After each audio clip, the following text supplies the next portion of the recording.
আলাইকুম ওয়া রাহমাতুল্লাহি ওয়া বারাকাতুহু। সবাই কেমন আছেন? আলহামদুলিল্লাহ আমি ভালো আছি, আমার ছেলেও মোটামুটি ভালো আছে। দেখেন এই দেশের মেডিকেলের পরিবেশ। আমাদের দেশে তো মেডিকেলে একজন লোক রোগী গেলে সাথে আরেকজন লোক ঢুকতে অনেক কষ্ট হয়ে যায়, অনেক কিছু করা লাগে। এই যে দেখেন, এটা হচ্ছে কভারট, এখানে কাগজ রাখার জন্য।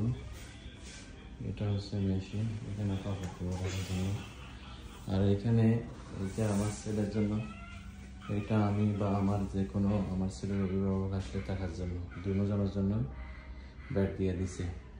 আর যে এখানে যে সকাল বিকাল এবং দুপুর টোটালি 4 টাইম এত পরিমাণ খানা দেয়। দেখেন আমরা ভাবছিতে দুজন খাওয়ার পরও কতগুলো এখানে খানা জমে গেছে। দেখেন এখানে প্লাস এখানে দেখেন কাঁচরা রাখার জন্য আলাদা আলাদা ডাব্বা দিয়ে দিয়েছে।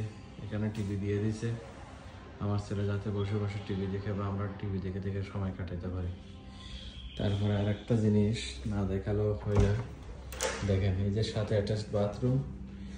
তবে একটা জিনিস মজার বিষয় হচ্ছে বাথরুমে এমন এমন কিছু দিছে, এইগুলা কিন্তু দেখলে কিন্তু আসলে জিনিসটা আছে যে ধরনের মনে হয়। এই যে দেখেন, এই যে জিনিসটা দেখেন, এটা হচ্ছে বাথরুমে এমন একটা জিনিস, এটা হচ্ছে অ্যালার্ম।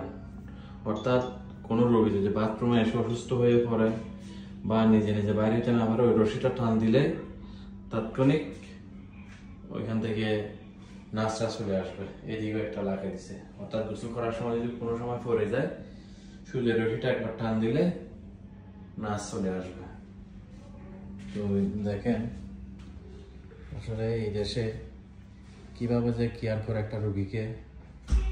তো প্রতি 2 ঘন্টা পর পর 1 ঘন্টা পর পর ডাক্তার এসে দেখে যায় এবং নার্সরা এসে দেখে। আর আমাদের দেখে তো স্যালাইন ডাইরেক্টলি দেওয়া হয়, এখানে স্যালাইন দেওয়া হয় ওই মেশিনটার মাধ্যমে। তো ধন্যবাদ সবাইকে। আসসালামু আলাইকুম ওয়া রাহমাতুল্লাহি ওয়া বারাকাতুহু।